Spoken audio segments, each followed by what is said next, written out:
अच्छा बच्चों नमस्कार। इससे पहले वाली जो वीडियो थी उसमें हमने रियल नंबर तक कंप्लीट कर लिया था और अब आपका इमेजिनरी नंबर चलेगा। लेकिन इससे पहले हम ये जान लेते हैं कि हमने कौन कौन से पॉइंट्स क्लियर कर लिए हैं और अभी कौन कौन से और आगे पढ़ने हैं। एक बात और, आप इस वीडियो को देखने से पहले मेरी पहले की वीडियो जरूर देखें ताकि आपको इनके बेसिक कॉन्सेप्ट जो बताए गए हैं वो पता चल सके और आप इस चैप्टर को अच्छे से समझ सकें। हम बात करते हैं तो आप पहले वाली वीडियोस में मैंने आपको इवन नंबर कंप्लीट कर चुके हैं, ऑड भी हो गया है, नेचुरल भी हो गया है, होल भी हो गया है, इंटीजर भी हो चुका है, प्राइम भी बता दिया है, कंपोजिट भी हो गया है, को प्राइम अभी आपका रह रहा है तो इसे दोबारा करेंगे, मतलब इसे बताऊंगा मैं अभी आपको। ट्विन प्राइम हो चुका है, रेशनल अभी रह रहा है, इसके साथ इसके ये सारे पॉइंट्स, रेशनल भी अभी आपको बताया जाएगा, रियल नंबर कंप्लीट हो चुका है और इमेजिनरी नंबर अभी आपको बताया जा रहा है। तो बात करते हैं इमेजिनरी नंबर्स की। तो जैसा कि हम जानते हैं कि इमेजिनरी नंबर, जैसा इसके नाम से पता चल रहा है, ये काल्पनिक संख्याएं होती हैं, वास्तविक में ये संख्याएं नहीं होती हैं, इनको सिर्फ माना गया है कि ऐसी संख्याएं भी होंगी। अब इन नंबर्स को, जैसा कि हमने इसमें पढ़ा था, रियल नंबर्स में जो वास्तविक संख्याएं होती हैं उनको हम नंबर लाइन पर रिप्रेजेंट कर सकते हैं। तो अगर इसकी डेफिनेशन की बात करते हैं तो इसकी डेफिनेशन बनेगी ऐसे नंबर्स जिनको हम नंबर लाइन पर रिप्रेजेंट नहीं कर सकते, those numbers which cannot be represented on the number line। अब इसके एग्जाम्पल्स कौन से होंगे? तो इस टाइप की जो संख्याएं होती हैं वो आपकी अंडर रूट नेगेटिव नंबर्स की फॉर्म में होती हैं। जैसे कि मैंने ले लिया अंडर रूट -16, इसके बाद मैंने ले लिया अंडर रूट -25। इस तरह के जितने भी नंबर्स होते हैं ये आपके काल्पनिक संख्या यानी कि इमेजिनरी नंबर्स होते हैं। इन क्यों होते हैं इसका कारण हम अभी जान लेते हैं। अब आपने कुछ प्रॉपर्टीज इससे पहले ऑलरेडी पढ़ी है, उसके बेसिस पर हम इसको समझेंगे कि आपका ये जो 16 है इसको अगर मैं स्क्वायर रूट से बाहर निकालता हूं तो कैसे निकालेंगे? हम इसे एलसीएम मेथड के थ्रू भी निकाल सकते हैं, जैसे कि 16, 2 8 जा 16, 2 4 जा 8, 2 2 जा 4 और 2 1 जा 2। अब क्योंकि ये स्क्वायर रूट है तो यहां पर दो दो के पेयर बनेंगे, इसको मैं अलग वीडियो में आपको बाद में समझाऊंगा, फिलहाल थोड़ा सा समझ लेते हैं। तो अगर इस पेयर से इसमें 2 को बाहर निकालता हूं तो ये, और इससे एक 2 बाहर, और 2 2 जा 4, यानी कि जो 16 होगा ये किसका स्क्वायर रूट होगा?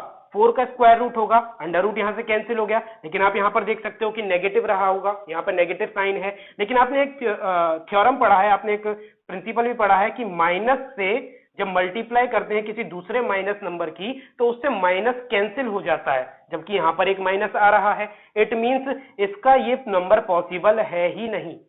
अगर मैं -4 से -4 की मल्टीप्लीकेशन करता हूं तो वो 16 आएगा, जबकि यहां पर वो कह रहा है -16 की।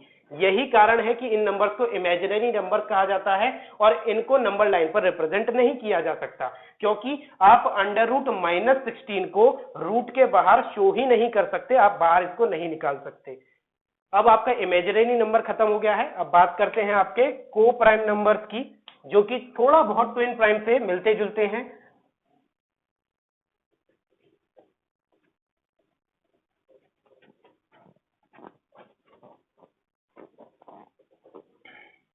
बात करते हैं आपके को प्राइम नंबर्स की।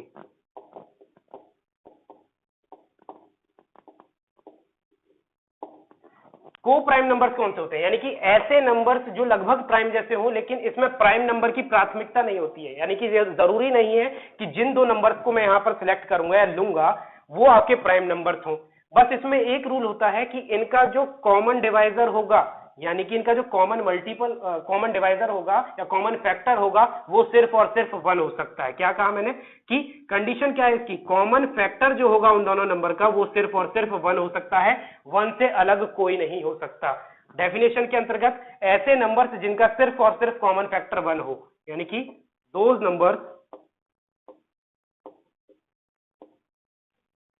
which has only 1 as a common factor।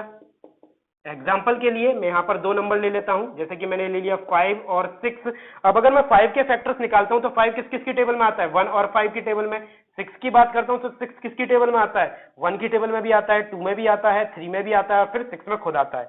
तो यहाँ पर अगर मैं इसमें देखता हूं तो कॉमन फैक्टर्स के कौन कौन से, यहाँ पर सिर्फ 1 आ रहा है, तो ये आपका 5 और 6 जो है वो आपका एक को प्राइम नंबर है। इसी तरीके से जबकि यहाँ पर आप देखिए कि 5 एक प्राइम नंबर तो है बट 6 एक प्राइम नंबर नहीं है, तो यहां पर ये जरूरी नहीं होता है कि आपके वो दोनों नंबर प्राइम ही हो, जबकि ट्विन प्राइम में आपने पढ़ा था कि उन दोनों में प्राइम नंबर होना कंपलसरी होता है, को प्राइम में ऐसी कंपलसिटी नहीं होती है। यहां पर कोई भी नंबर हो सकता है, सिर्फ कंडीशन ये है कि उसमें 1 ही कॉमन फैक्टर होना चाहिए और कोई नंबर नहीं। एक और एग्जांपल पढ़ते हैं 6 और 8 का कि क्या इस नंबर को मैं को प्राइम नंबर कह सकता हूं। तो पहले मैं इसके फैक्टर्स लिखूंगा।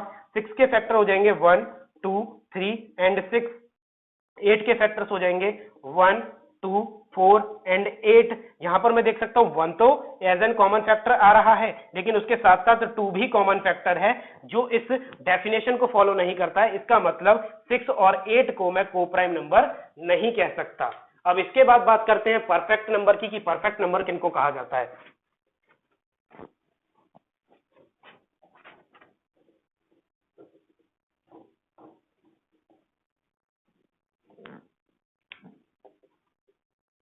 परफेक्ट नंबर उन नंबर्स को कहा जाता है जिनके फैक्टर्स जो होते हैं उनका सम उस नंबर से डबल हो जाता है। उदाहरण के तौर पहले डेफिनेशन लिखते हैं, those numbers whose factor sum is just double of it, यानी कि उस नंबर का जो डबल होगा वो उसके फैक्टर्स का सम होना चाहिए। एग्जाम्पल यहां पर हम 6 का लेते हैं।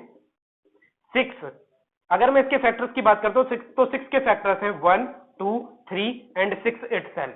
अगर मैं इनको प्लस करता हूं, पहले मैं बात करूंगा 6 का डबल कितना होगा, 6 का डबल कितना होगा 12 हो जाएगा। इसके फैक्टर्स ये रहे, फैक्टर्स का सम क्या होगा,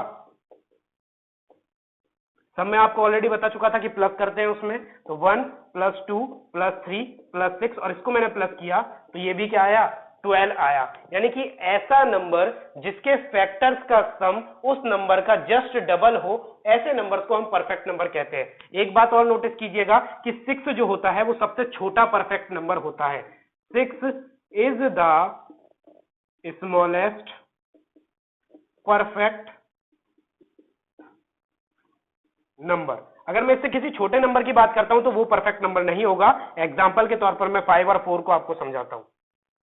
अगर मैं 5 लेता हूं तो 5 के फैक्टर्स कौन कौन से होते हैं, 1 और 5। 5 का डबल क्या होगा 10 होगा, और अगर मैं इसके फैक्टर्स को प्लस करता हूं तो वो 6 आ रहा है जो कि इसके इक्वल नहीं है। इट मींस ये आपका परफेक्ट नंबर नहीं हो सकता। अब बात करते हैं 4 की। 4 के फैक्टर कौन कौन से होते हैं, 1 2 एंड 4 इटसेल्फ। इसका जस्ट डबल होगा 8। अगर मैं इसके फैक्टर्स को प्लस करता हूं या उसका सम निकालता हूं तो 4 प्लस 2 6, 6 प्लस 7 ये 7 आता है जो 8 के इक्वल नहीं है। इट मींस 4 भी आपका परफेक्ट नंबर नहीं हो सकता। समझ में आ गया होगा कि ऐसे नंबर्स जिनका फैक्टर सम उस नंबर का जस्ट डबल होता है उन नंबर्स को परफेक्ट नंबर कहा जाता है। अब बात करते हैं आपके इस चैप्टर के मेन पॉइंट्स की, यानी कि जो इस चैप्टर से सबसे ज्यादा रिलेट कर रहा है वो है आपका रेशनल और इर्रेशनल नंबर्स। रेशनल और इर्रेशनल नंबर्स में आपके कुछ सब टाइप्स भी हैं जो मैंने आपको साइड में लिखकर बताए हैं, terminating, non terminating, repeating and non repeating numbers. एक मैं पहले चार्ट बना देता हूं और फिर धीरे धीरे उसको समझने की कोशिश करेंगे। Rational number, irrational number. अब इसकी बात करें तो रेशनल नंबर्स में आपके टर्मिनेटिंग नंबर्स भी आते हैं, रेशनल नंबर्स में नॉन टर्मिनेटिंग नंबर्स भी होते हैं। पहले डेफिनेशन समझेंगे। नॉन टर्मिनेटिंग में ये वाले जो नंबर्स होते हैं वो रिपीटिंग होते हैं, जो रेशनल नंबर बनाते हैं, और सिर्फ एक ही कंडीशन ऐसी होती है, वो होती है non terminating, non repeating numbers की जो सिर्फ इरेशनल नंबर फॉलो करती है, यानी कि आपके होल नंबर्स रेशनल नंबर होते हैं, नेचुरल नंबर्स रेशनल नंबर्स होते हैं, इंटीजर्स रेशनल नंबर होते हैं, टर्मिनेटिंग नंबर्स जो मैं भी आपको बाद में बताऊंगा वो भी रेशनल नंबर कहे जा सकते हैं, नॉन टर्मिनेटिंग लेकिन कौन से, रिपीटिंग वाले, इनको भी रेशनल नंबर कहा जा सकता है, और सिर्फ non terminating non repeating numbers को ही इरेशनल नंबर कहा जाता है। इससे रिलेटेड बहुत सारे क्वेश्चन आपके इस एक्सरसाइज में है, उन्हें भी बाद में करेंगे। अब पहले समझते हैं कि रेशनल नंबर और इरेशनल नंबर कौन से होते हैं, उसके बाद देखेंगे कि टर्मिनेटिंग और नॉन टर्मिनेटिंग क्या है।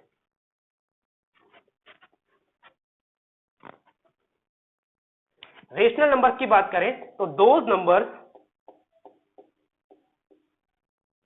which can written in the form of P upon Q where P and Q are integers but Q will not be equal to 0, यानी कि ऐसे नंबर्स जिन्हें हम P अपॉन Q की फॉर्म में लिख सकते हैं और ये P और Q कोई भी इंटीजर हो सकते हैं, लेकिन जिसमें Q आपका 0 के इक्वल नहीं हो सकता।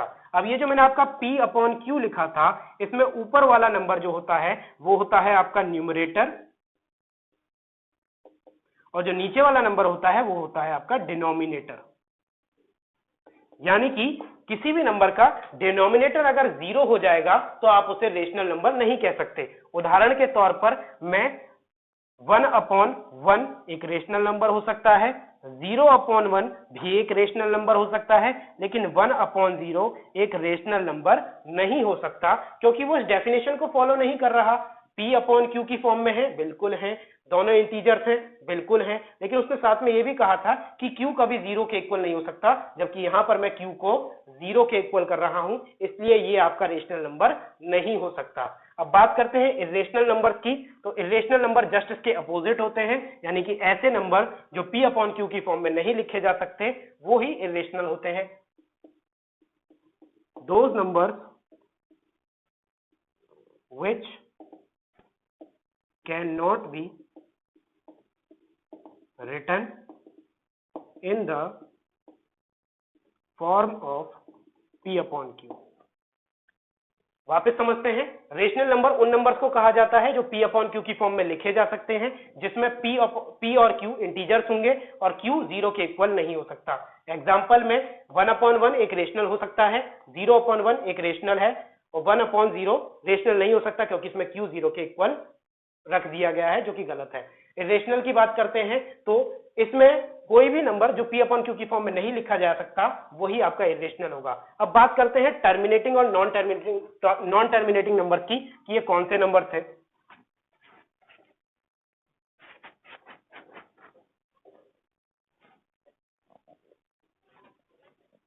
बात करते हैं टर्मिनेटिंग नंबर्स की। टर्मिनेटिंग नंबर्स वो होते हैं जो नंबर्स कुछ पॉइंट के बाद या कुछ प्लेसेस के बाद जाकर खत्म हो जाते हैं, जो आगे कंटिन्यू नहीं रहते, कोई ना कोई उनका एंड होता है।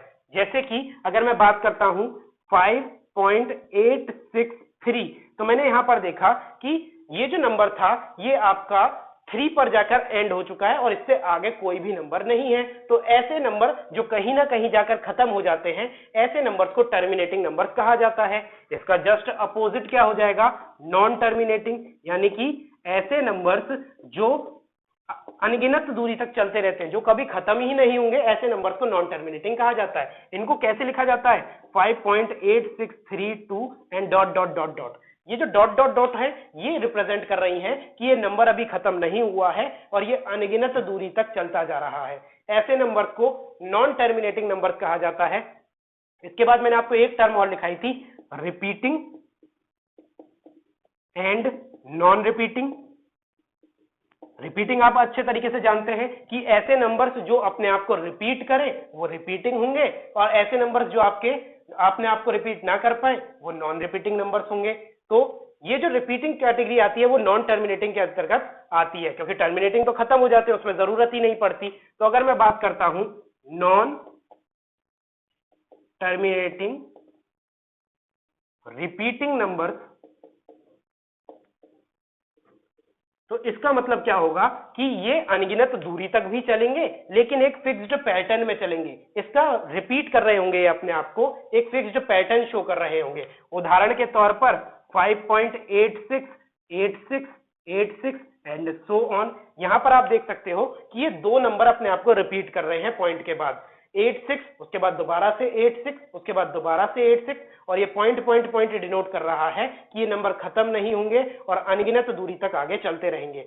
ऐसे नंबर्स को शॉर्ट में लिखने का एक तरीका होता है जिसमें जो नंबर अपने आप को रिपीट कर रहा है उसके ऊपर बार लगा दिया जाता है। इस बार का भी मतलब यही होता है कि ये नंबर अनगिनत दूरी तक आगे चल रहा है और अभी खत्म नहीं हुआ है। अगर अब बात करते हैं नॉन रिपीटिंग नंबर्स की, तो ये नंबर्स ऐसे नंबर्स होते हैं, पहले कैटेगरी देख लेते हैं। तो नॉन टर्मिनेटिंग,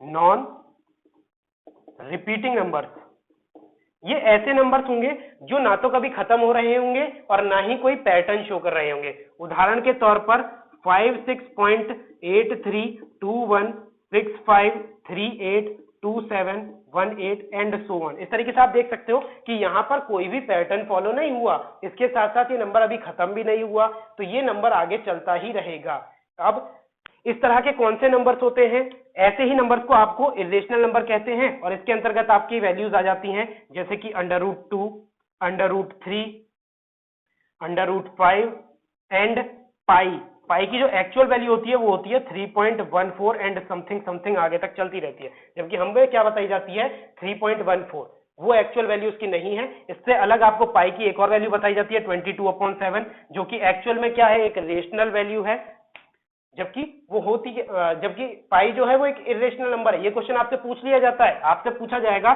कि पाई एक रेशनल नंबर है या इरेशनल नंबर है, तो आप इसे इरेशनल नंबर लिखेंगे। और अगर आपको दिया जाता है 22/7 जो कि पाई की एक वैल्यू है और आपसे पूछा जाए कि ये रेशनल है या इरेशनल है, तो ये रेशनल है। क्यों रेशनल है? अभी हमने पढ़ा था कि P/Q की फॉर्म में होने चाहिए, इंटीजर होना चाहिए और Q जीरो नहीं होना चाहिए। तो आप यहाँ पर देख सकते हो सारी वैल्यू सेटिस्फाई हो रही हैं, तो इसीलिए ये एक रेशनल नंबर है। इससे अलग अगर आपको ये दे दिया जाता है 3.14, तो भैया ये भी क्या है, रेशनल है, क्योंकि ये खत्म हो गया। किस टाइप का नंबर हुआ ये? Terminating number. और अगर मैं बात करता हूं, उसने आगे इसमें पॉइंट पॉइंट पॉइंट लगा दिया और ये नहीं बताया कि ये रिपीट हो रहा है या नहीं हो रहा, जब बस इतना लिखता है तो ये इरेशनल हो जाएगा, क्योंकि उसने मुझे ये नहीं बताया कि ये रिपीट हो रहा है या नहीं हो रहा। लेकिन अगर इसमें ये लिख देता 1414 और उसके बाद पॉइंट लगाता, तो यहां पर ये क्या हो गया आपका नॉन टर्मिनेटिंग रिपीटिंग नंबर, क्योंकि यहां पर ये क्या कर रहा है, रिपीट कर रहा है अपने आप को। तो इसको मैं क्या लिख सकता हूं, 3.14 के ऊपर बार। तो आपका ये पूरा चैप्टर कंप्लीट यहाँ पर नंबर सिस्टम का जो बेसिक मैं आपको बताना चाहता था। इससे अलग आपके कुछ क्वेश्चंस एक्सरसाइज में जो है उसे अब हम अगले पार्ट में कंप्लीट करेंगे। इसमें अगर आपको कोई डाउट हो तो आप कमेंट बॉक्स में मुझे लिख सकते हैं। अगर कोई टॉपिक बच भी गया है इसमें जो मुझे याद नहीं रहा होगा, तो आप उसे भी बता सकते हैं। और प्लीज आप मेरे चैनल को, स्टडी घर को ज्यादा से ज्यादा लाइक करें, सब्सक्राइब करें, शेयर करें, ताकि हमें भी आपको पढ़ाने के लिए मोटिवेशन मिल सके। Thank you.